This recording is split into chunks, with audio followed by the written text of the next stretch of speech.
Another 60-second breakdown. Let's get to it. Deuteronomy chapter 11, verses 26 through 27. Behold, I set before you this day a blessing and a curse. A blessing if you obey the commandments of the Lord your God, which I command you this day. All right, so what this basically is Moses is talking to the Israelites, right? Right before they're about to go into the promised land. So this passage is basically reminding the people that God is going to present you with choices. So you can choose to obey and get the things and the abundance and live a life of abundance, or you can disobey and that can lead to a life of a cursed life, right? Or bad things happen to you and things like that. Now, this is straight from KJV, but let's break down how this is going to help you.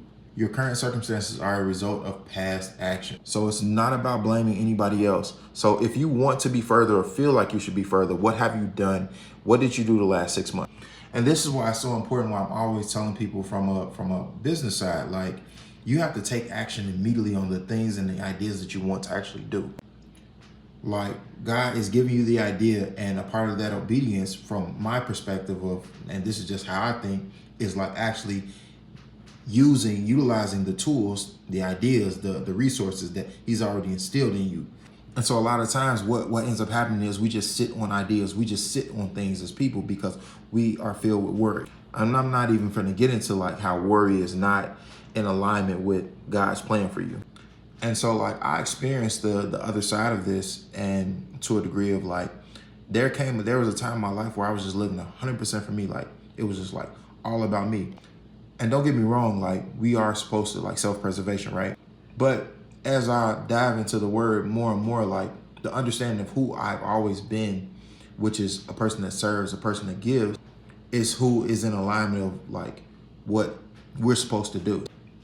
And so what I say to you is that if you have something that like you're sitting on a gift right now, you're sitting on something right now that God gave you to act on.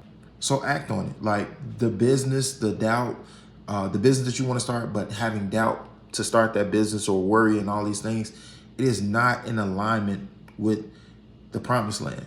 And like you want to be in the promised land, but you're not doing the things to get to the promised land. And that is taking action, and that is trust, and that is being obedient. So if you don't get anything else from this, is that we choose whether or not we get to the promised land. So wherever you are in your life right now, it is a sum total of all the choices that you've made. And that may not be something that you want to hear, but I'm gonna keep it honest with you. I've been there before too. But you can choose today to change that, and then you can change your life. You got this.